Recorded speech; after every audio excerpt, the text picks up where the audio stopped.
Malam ini, kami menghadirkan seorang tokoh yang kisah hidup dan rahasia kesuksesannya akan kami bagikan, dan secara pribadi, saya sangat menyukainya. Hidupnya sangat tidak biasa. Dia pernah begitu lapar dan miskin sampai-sampai harus menjual anjingnya seharga $40 hanya untuk bisa makan dan bertahan hidup. Dia begitu putus asa dan kehabisan uang sampai sempat berpikir untuk bermain film dewasa karena kelaparan, tapi hidupnya kemudian berubah arah. Ya, Sylvester Stallone adalah seseorang yang secara pribadi sangat saya sukai dan banyak dari kalian juga menyukainya. Mari kita kenal sedikit tentang Sylvester Stallone, lalu kita akan membahasnya dan bersama-sama mengungkap rahasia kesuksesannya. Sylvester Stallone, dia pernah ditolak, bangkrut, dan dijajak, tapi dia menulis naskah yang memenangkan Oscar. Siapa Sylvester Stallone? Lahir pada tahun 1946 di New York. Kecelakaan medis saat lahir membuat sebagian wajahnya lumpuh. Dia mengalami gangguan bicara, kesulitan mendapatkan peran akting, tidur di stasiun bus, menjual anjingnya untuk membeli makanan, menulis Rocky dan menolak menjualnya kecuali dia yang memerankan tokoh utamanya. Film tersebut memenangkan Best Picture di Oscar, menciptakan peran ikonik seperti Rocky dan Rambo, dan menjadi simbol ketekunan. Kekayaan bersihnya lebih dari $400 juta, memiliki merek kebugaran, Superman, dan perusahaan produksi. Ayah dari 3 putri. Keluarganya sering tampil bersamanya di depan umum. Stallone membuktikan bahwa jika kamu tidak menyerah, satu kisah bisa mengubah seluruh hidupmu. Sylvester Stallone adalah seseorang yang memiliki kehidupan yang sangat tidak biasa, tapi banyak dari kalian benar-benar menyukainya. Secara pribadi, saya sangat menyukainya dan saya bermimpi bisa bertemu langsung dengannya suatu hari nanti dan berbicara dengannya. Saya tahu banyak dari kalian yang sudah menonton film-filmnya dan menikmatinya juga, tapi dia menjalani kehidupan yang sangat aneh dan dalam perjalanan menuju kesuksesannya, dia berkali-kali ditolak. Berkali-kali dalam perjalanannya, dia gagal, terjatuh, bahkan tidak punya uang untuk makan. Menariknya, dia bahkan pernah tidur di stasiun kereta bawah tanah karena tidak punya tempat tinggal. Tapi mari kita bicara tentang rahasia kesuksesannya. Mari kita dengarkan langsung dari kata-katanya sendiri. Butuh keberanian untuk bangun setiap pagi dan keberanian serta memaksa diri sendiri ketika kamu tidak ingin pergi bekerja demi menyediakan makanan untuk dirimu dan keluargamu. Butuh keberanian untuk tampil di atas kerumunan dan menyuarakan pendapatmu sendiri, meskipun itu bukan pendapat yang populer, tapi itu adalah sesuatu yang sangat kamu rasakan di dalam jiwamu sehingga kamu harus mengungkapkannya. Seringkali, kamu harus berdiri dan menggenggam hidup erat-erat dan tidak melepaskannya sampai kamu berhasil. Terus dorong dirimu.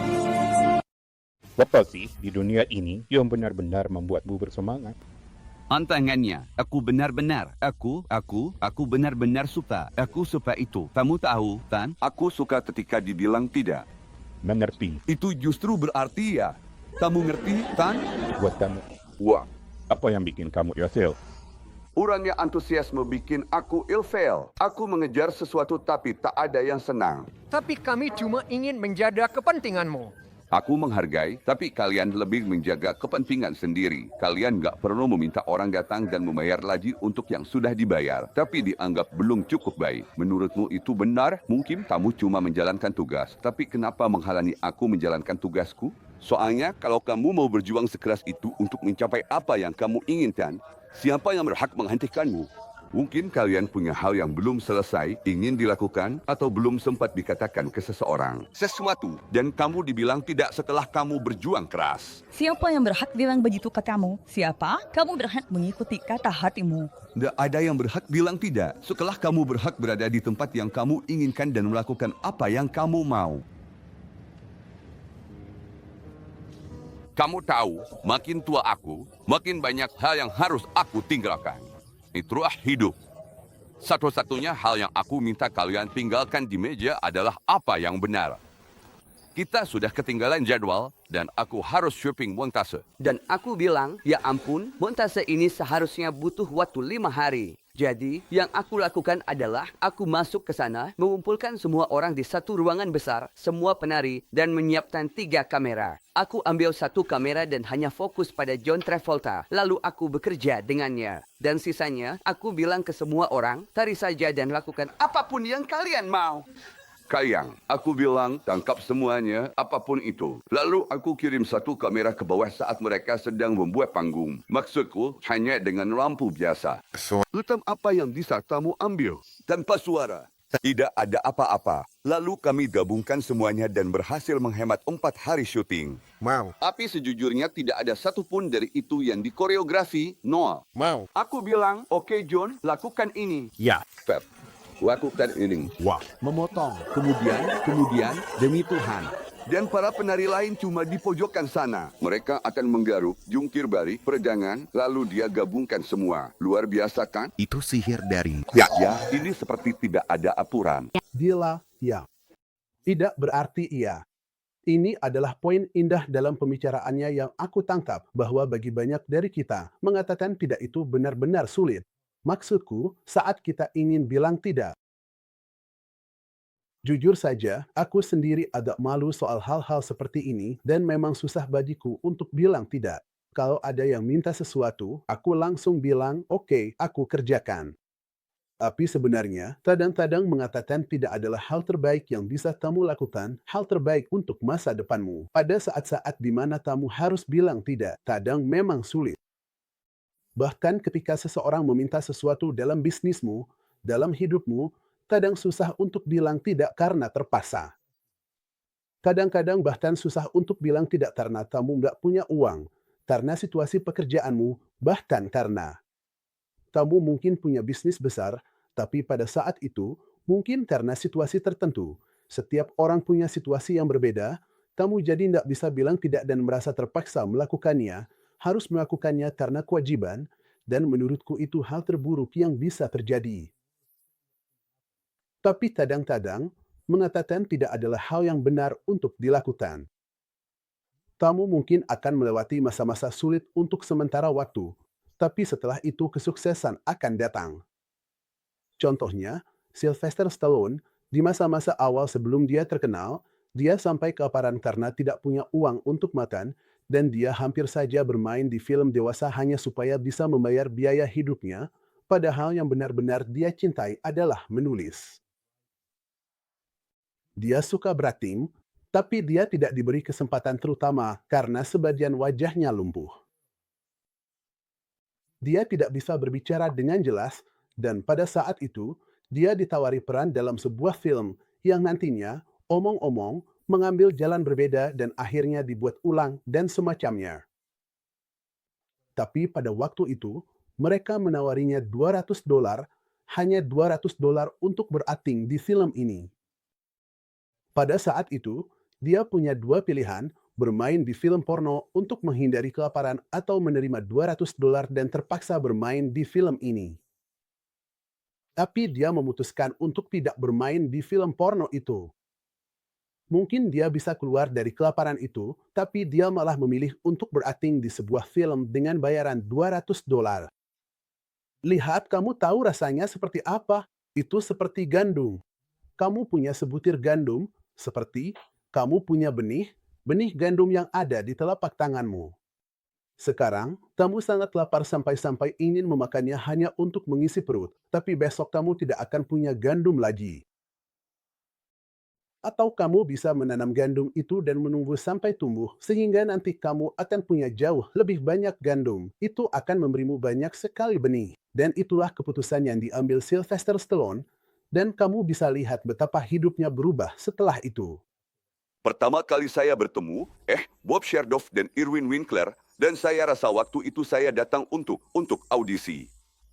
Jadi kami sempat ngobrol sedikit, dan sepertinya saya memang tidak cocok untuk peran aktingnya. Dan saat saya hendak keluar, saya bilang, saya tidak tahu ini penting atau enggak, tapi saya juga sedikit menulis. Dia bilang, Serius? Saya bilang, iya, saya sedang menulis cerita ini.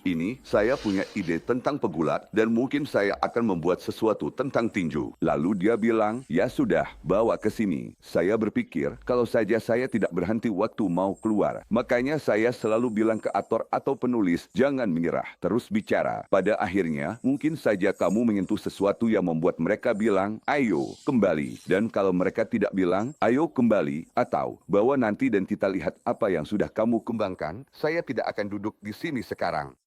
Dan yang saya coba lakukan adalah, saya menulis dengan tangan, jadi di atas kertas legal pad saya akan tulis, pergi ke sini, bertemu ibunya, pergi ke toko, pergi.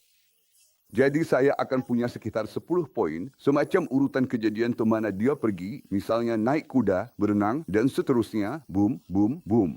Dan saya melakukan itu, dan saya tahu dalam hati saya 80% dari itu tidak akan bagus. Tapi kamu tetap menyelesaikan naskahnya. Kamu menyelesaikannya karena menulis ulang itu selalu lebih menyenangkan dan jauh lebih nikmat. Saya tidak percaya orang harus mencari kesempurnaan atau bahkan 50% kesempurnaan di draft pertama. Itu pasti akan selalu seperti, coretan anak kecil, tapi kamu sudah melakukannya. Dan hal utama bagi saya adalah setelah kamu punya pencapaian itu, katakanlah dalam 2, kamu bisa melakukannya dalam 2 minggu, 3 minggu. Lagi-lagi, mungkin hanya 10% yang bagus, tapi sekarang kamu sudah punya rasa pencapaian itu. Kamu melakukannya, proses penulisan ulang dimulai, disitulah kesenangan dimulai. Saya berolahraga setiap hari dan sudah mencoba ubah rutinitas. Saya selalu mencari rutinitas binaraga dan sudah melakukannya. Sekarang menjadi 1 jam sehari. Kuncinya pola makan. Kamu adalah apa yang kamu makan. Kadang kebablasan di akhir pekan. Selama hari kerja, hampir semuanya protein dan begitu Jumat malam saya benar-benar kelaparan. Lalu makan banyak dan begitu Senin saya kembali ke 1100 dan di akhir pekan bisa sampai 9000. Itu banyak roti panggang Prancis. Kita bicara selai kacang di rambut saya. Menyerah itu salah satu hal yang, ketika kita menghadapi banyak masalah dan kesulitan, seringkali terasa mengejutkan. Kita seharusnya menyerah, tapi saya juga sudah menyebutkan ini di program sebelumnya. Orang-orang yang menggali sumur untuk mencari air, seringkali mereka menggali dengan sekop dan cangkul dan sebagainya. Pada kedalaman 20 meter, mereka masih belum menemukan air. Lalu akhirnya, di penghujungnya, mereka sampai pada titik di mana ada batu besar dan mereka mulai memukulnya. Sebanyak apapun mereka memukul batu itu tidak pecah. Mereka memukul sedikit, batunya retak sedikit, lalu mereka menyerah. Mereka berkata, saya menyerah. Mereka bilang, kita sudah sejauh ini menggali 20 meter dan tidak terjadi apa-apa. Dan sekarang setelah kita sampai di batu besar ini, seberapapun kita memukulnya, tetap saja tidak pecah. Padahal, sebagian besar air yang keluar dari sumur sebenarnya berasal dari tempat-tempat di mana kita memukul batu-batu itu. Apa artinya itu? Itu berarti batu itu berada di sana dan air berkumpul di belakangnya. Sebenarnya ada banyak air di sana, dan batu itu menahannya persis seperti bendungan. Dan justru di titik itulah orang-orang biasanya menyerah karena mereka tidak bisa melihat apa yang ada di balik batu keras itu, padahal disitulah letak semua kesulitannya. Padahal disitulah berkah terbesar berada, dan seringkali kita justru menyerah di situ. Tapi Sylvester Stallone bilang, jangan menyerah. Katakanlah, bicarakanlah, katakan, saya bisa melakukannya, saya mampu. Tapi hanya mengucapkan kata-kata kosong atau kebohongan tidak akan membantu. Harus ada keyakinan nyata di balik kata-kata itu. Percaya pada dirimu sendiri dan apa yang kamu ucapkan. Hanya berkata-kata indah saja tidak cukup.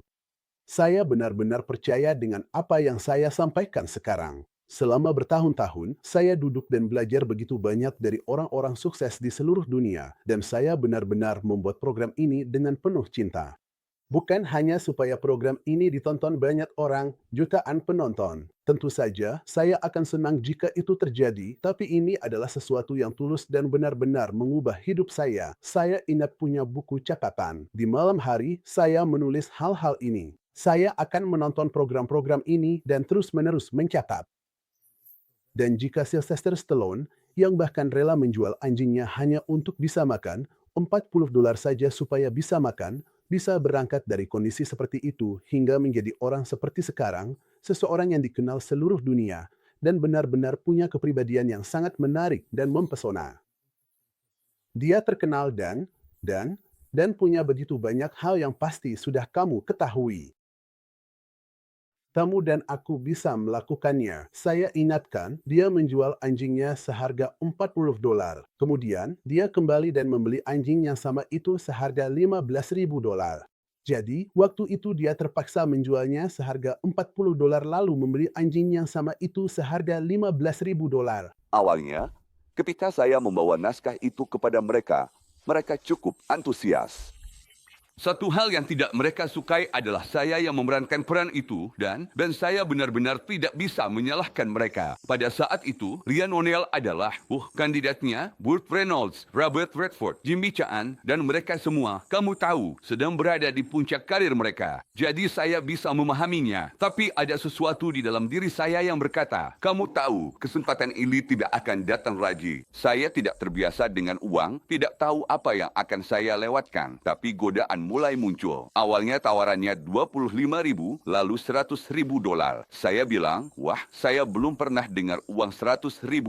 Karena saya hanya punya sekitar $106 di bank, saya sampai harus menjual anjing saya dan keadaan benar-benar tidak terlihat baik.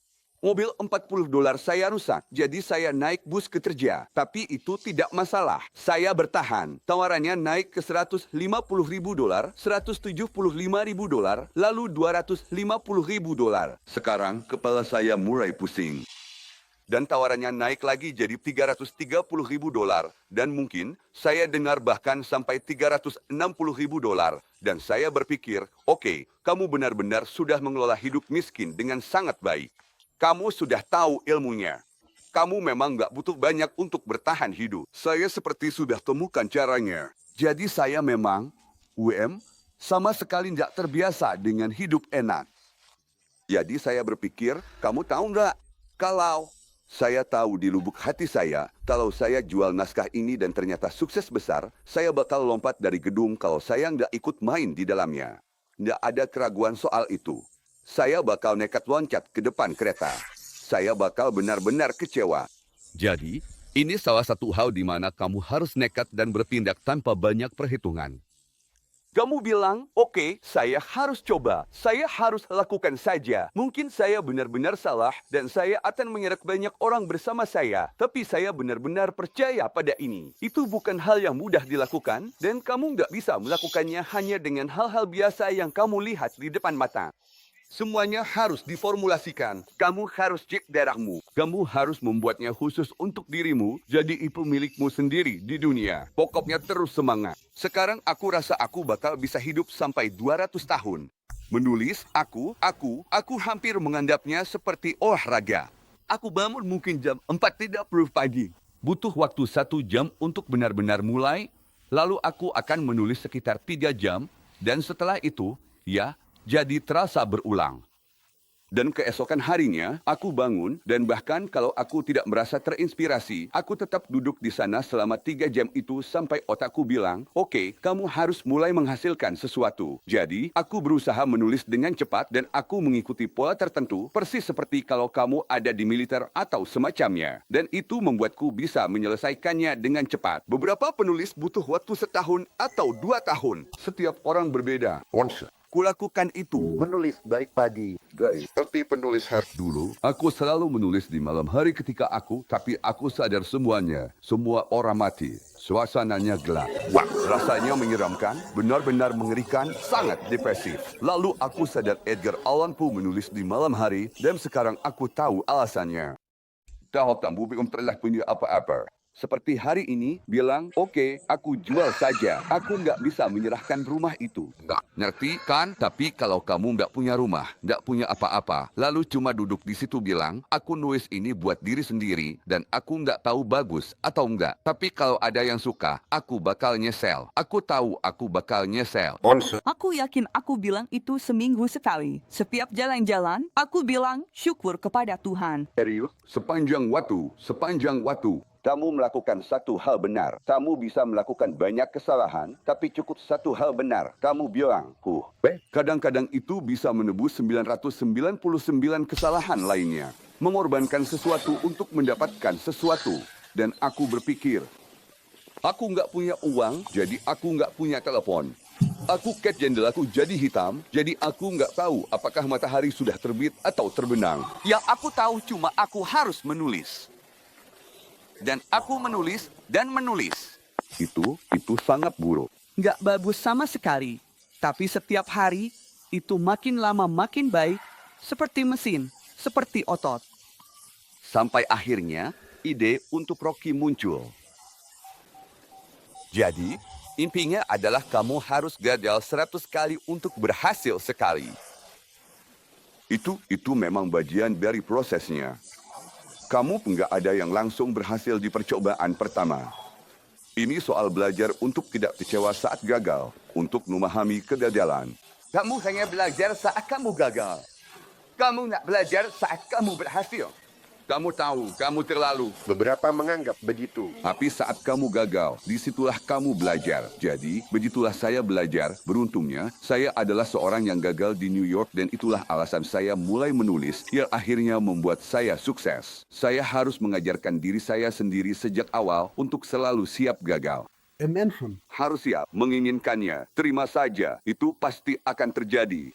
Jangan, itu bukan keadaan yang permanen. Benar. Di suatu titik, kamu berubah. Kamu berhenti jadi dirimu sendiri.